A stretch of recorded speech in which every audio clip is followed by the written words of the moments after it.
खरं तर आम्ही डीमार्टला जात होतो आणि डीमार्टला जात असताना रस्त्यात स्वामीनारायण मंदिर लागलं. खरं तर या मंदिराची प्राणप्रतिष्ठा डिसेंबर महिन्यातच झाली होती.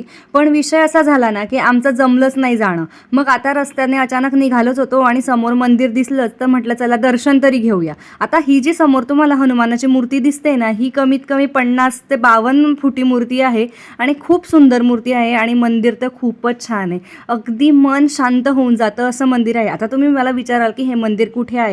तर भुसावळवरून जळगावला जात असताना समोरच दूरदर्शन नगर म्हणून आहे, तिथे समोरच मंदिर आहे आणि खूप सुंदर मंदिर आहे.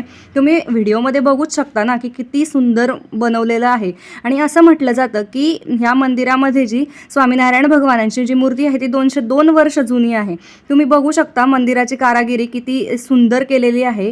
2016-17 पासून या मंदिराच्या स्थापनेला म्हणजे बनवायला सुरुवात केली असेल, तर आता जाऊन कुठेतरी मंदिर बनलेलं आहे. आणि तसे मी थोडेसे व्हिडिओ वगैरे काढले, फोटो वगैरे काढले, पण मला अजून थोडंसं कलेक्शन पाहिजे होतं.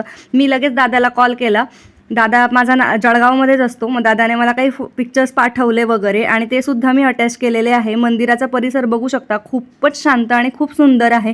तसं तर याचाही व्लॉग बनवण्याची इच्छा नव्हती. कधीतरी मी डिटेलमध्ये स्वामीनारायण भगवानांची स्टोरी तुम्हाला सांगेल, की स्वामीनारायण भगवान म्हणजे श्रीकृष्णाने कसा स्वामीनारायण भगवानांचा अवतार घेऊन धर्माचा प्रचार वगैरे केला. तुम्ही जगन्नाथ महाराजांचं मंदिरसुद्धा तिथं आहे, गणपतीचं मंदिर आहे. ते भरपूर प्रकारचं आहे आणि खूप सुंदर आहे. तुम्ही बघू शकता की मूर्ती किती सुंदर दिसत आहे सर्वच. हे जे फोटो मी दाखवलेले आहेत ना, हे मी माझ्या वहिनींकडून मागून घेतलेले. ते डेली मंदिरात जात असतात आणि एकदम श्रद्धेने पूजा करत असतात.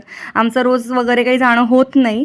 डिसेंबर महिन्यामध्ये खूप भव्य कार्यक्रम इथे झालेला होता, पण तेव्हा आम्हाला काही जायला जमलं नव्हतं. तुम्हाला तर माहितीच आहे ना, की डिसेंबर महिन्यामध्ये आम्ही तुळजापूरला वगैरे गेलो होतो. तुम्ही ब्लॉग बघितलेच असतील आणि नसतील बघितले तर जाऊन बघा चॅनलला. तर तेव्हाच तो कार्यक्रम होता, तर आमचं जमलं नव्हतं जायला. पण खूप सुंदर कार्यक्रम झालेला तेव्हाही आणि तिथे खूप सुंदर वाटतं, खूप छान वाटतं आणि तिथे खाण्यापिण्याची वगैरे सगळी छान सोय वगैरे असते आणि खूपच सुंदर मंदिर आहे. तुम्ही एकदा तरी नक्की भेट द्या या मंदिराला इकडे असाल तर.